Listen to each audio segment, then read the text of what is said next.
Lila had always been skeptical of old apartment buildings, but the rent was too good to pass up, and the charm of the aged hallway, ornate moldings, and creaking floors seemed almost poetic at first.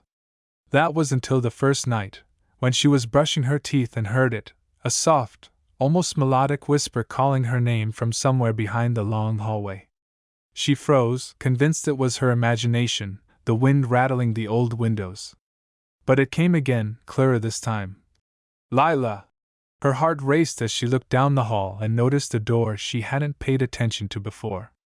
The paint was chipped, the lock rusted shut, and the number plate was missing. Curiosity and fear battled inside her, but she reached out, pressing her ear against the cold wood. The whisper returned, almost pleading now. Lila, open the door! She spun around, expecting to see a neighbor or perhaps a maintenance worker, but the hallway was completely empty. For the next few nights, the voice continued, growing louder, more insistent, yet no one else in the building seemed to notice anything. Lila started recording the whispers on her phone, only to play back static. Every trace of the voice vanished, as if it existed only for her. Slowly, her dreams began to echo the same words, and she began seeing fleeting shadows in the hallway, just beyond her vision, moving toward the mysterious locked door, waiting for her to finally answer.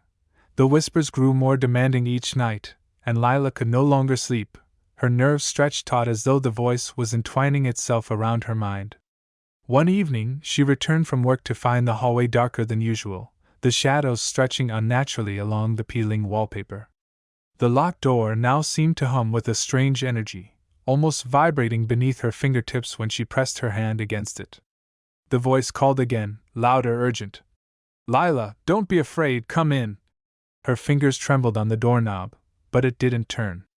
She stepped back, realizing that while the voice beckoned her, the door was no ordinary threshold. Something beyond it seemed alive, watching, waiting, breathing. She tried speaking aloud, asking who was there, but her words were swallowed by the heavy air. That night, her dreams carried her to the same door, only this time it opened on its own, revealing a hallway filled with fog and soft, golden light, and a figure standing at the end, a young girl, pale and silent, her eyes deep pools of sorrow.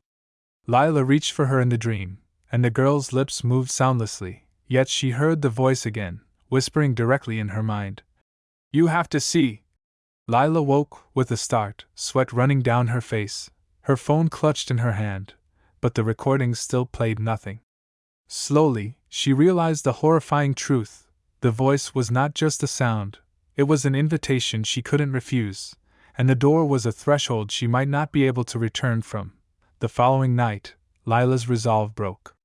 She approached the door with a flashlight, the beam trembling as much as her hands. The whispers were louder than ever, almost frantic, urging her forward.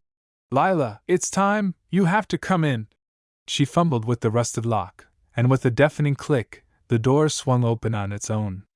Beyond it was not the familiar hallway, but a glowing corridor that seemed to stretch endlessly, walls shimmering like liquid gold, and a faint, sorrowful melody drifting through the air. The girl from her dreams appeared at the far end, waving silently, beckoning her forward. Step by hesitant step, Lila moved toward her, the golden mist curling around her legs, warm yet chilling at the same time. The whispers guided her, speaking directly into her mind, telling her secrets she had never known about the building, about the previous tenants who vanished without a trace, and about a world layered atop her own, invisible to everyone but those chosen to see it. When she reached the girl, the figure stretched out a small hand, and the golden mist enveloped Lila completely. She felt herself lifted, her body weightless, and then everything went silent. The next morning, the apartment was empty, the hallway silent and unchanged, the door locked as if it had never been opened. But in her own apartment, Lila's phone buzzed once, displaying a voicemail from an unknown number. Hesitant, she pressed play, and her own voice whispered back from the recording. Thank you for listening, now it's your turn to guide them. The golden glow flickered in her memory, and she realized the cycle was not over, it had only just begun.